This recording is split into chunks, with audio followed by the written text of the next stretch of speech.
I grew up directly across the road. You see the 4 flats there? Mm-hmm. Yep, yep. Looking at them from the Suter house, bottom right hand.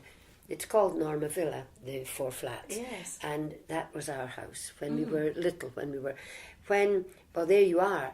I was probably 5 or 6, because when I was 6 we moved here. We moved into this house, you know.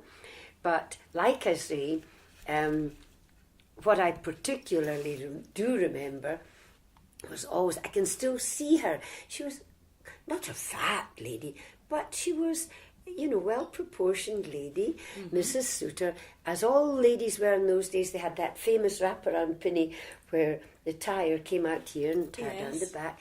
She came out every morning faithfully, just before 8 o'clock, and she pulled out the tower bolts and opened the 2 gates and Mr. Suter, always he in his grey suit and his soft grey hat, he came out in his Wolseley car, and it was a sort of dark red colour, you know.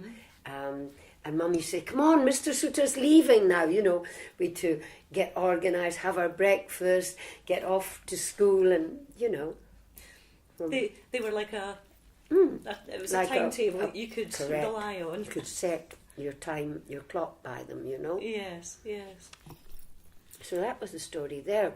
And what I remembered of William was in his chaise longue, and we didn't really have French windows in houses in those days, but probably Suter and McQueen were the major and most respected joiners, cabinet makers in Perth, and Mr. Suter had wood panelled this room to make it as pleasant as he could for William.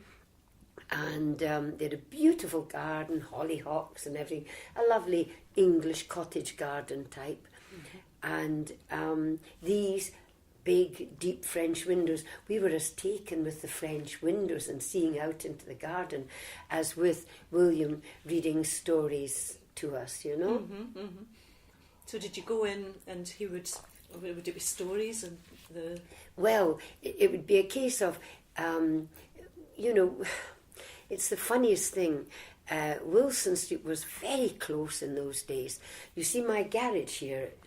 Well, we used to do, I had this book. I was the big boss of my younger siblings. Lamb's Tales from Shakespeare. So they were written for children, and we used to put on Shakespearean plays in the garage, and we would go and tell all the neighbours when we were going to put on a play, and they would all watch from their upstairs windows, you know, across the road and things like that. And Sylvia always had to be the princess, and I loved always being the poor downtrodden one or whatever, you know, and it was just the way we were made, what we liked doing, you know. And I remember Mummy explaining to me, why does he not get up? Why doesn't he come across and see us, Mummy? And Mummy said, because he's ill, he's not able to. And I always remember Mummy likened him to Robert Louis Stevenson, how he had written, just like William, and he had been an invalid as well, you know.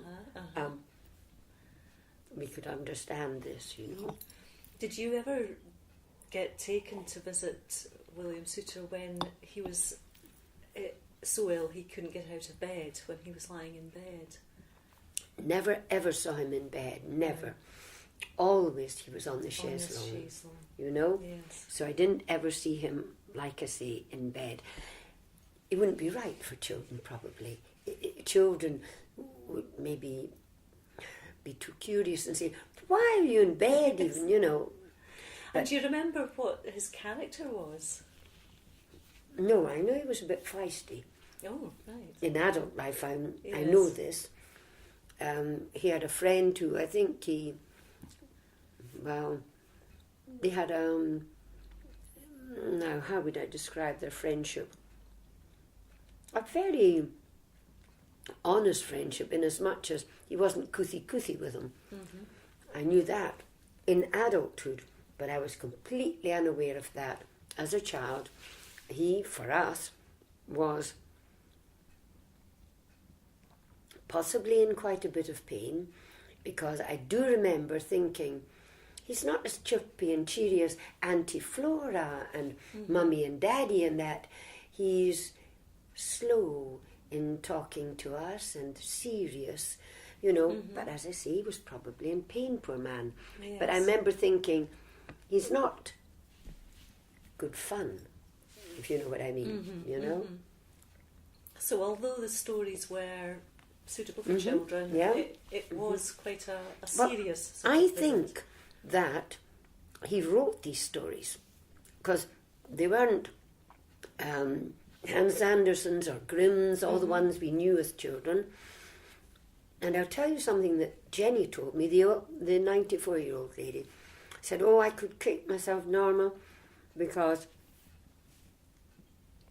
she was very active in this church that the Souters were in, and she was very friendly with Eleanor in the same class at school with her, and she was adopted, by the way. His sister, William's sister, was adopted. Yes, yes.